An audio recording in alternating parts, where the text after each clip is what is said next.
पाकिस्तान का अफगान तालिबान रजीम के खिलाफ ऑपरेशन गज़ब-ए-हक़ जारी है। पाकिस्तानी फोर्सेस की कार्रवाइयों में अफगान तालिबान रजीम के 331 कारिंदे हलाक और 500 से ज़ायद ज़ख्मी हो गए। वफाकी वज़ीर दाखिला अताउल्लाह तारड़ की जानिब से 28 फरवरी सुबह 9 बजे जारी ताज़ा आदाद-ओ-शुमार के मुताबिक अफगानिस्तान भर में 37 मकामात को फ़िज़ाई कार्रवाई में मौसर तौर पर निशाना बनाया गया, जिसमें अफगान तालिबान रजीम के 331 कारिंदे हलाक और 500 से ज़ायद ज़ख्मी हो गए। अफगान तालिबान की 104 चेक पोस्टें मुकम्मल तौर पर तबाह, जबकि 22 चेक पोस्टों पर पाक फ़ौज ने मुकम्मल कंट्रोल हासिल कर लिया। 163 टैंक और मुसल्लह गाड़ियाँ तबाह कर दी गईं। ऑपरेशन गज़ब-ए-हक़ अपने अहदाफ की तकमील तक जारी रहेगा। सिक्योरिटी ज़राए के मुताबिक ताज़ा तरीन कार्रवाइयों में पाक अफगान सरहद पर गुलाम खान सेक्टर में अफगान पोस्ट को तबाह कर दिया गया। आज़मबार सिख सेक्टर में भी अफगान तालिबान की शागा पोस्ट को मुकम्मल तौर पर तबाह कर दिया गया।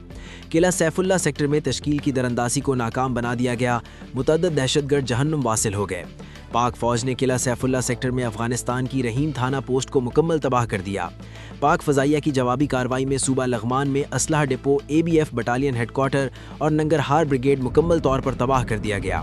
सिक्योरिटी फोर्सेज ने मोमन सेक्टर के करीब अफगान चेक पोस्ट को मुकम्मल तौर पर तबाह कर दिया।